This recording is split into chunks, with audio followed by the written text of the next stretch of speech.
ongimizda qancha axlat bo'lsa, ulardan vaqtida qutulishimiz kerak.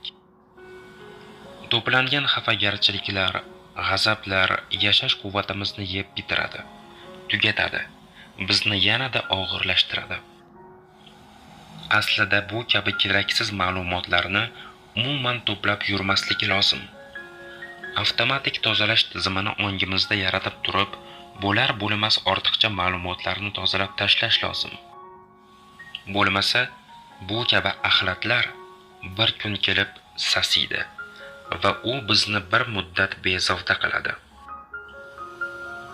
Saratonga oid qilingan ko'p tadqiqotlarda kechira olmaydigan insonlar ko'proq saratonga chalinishi isbotlanibdi.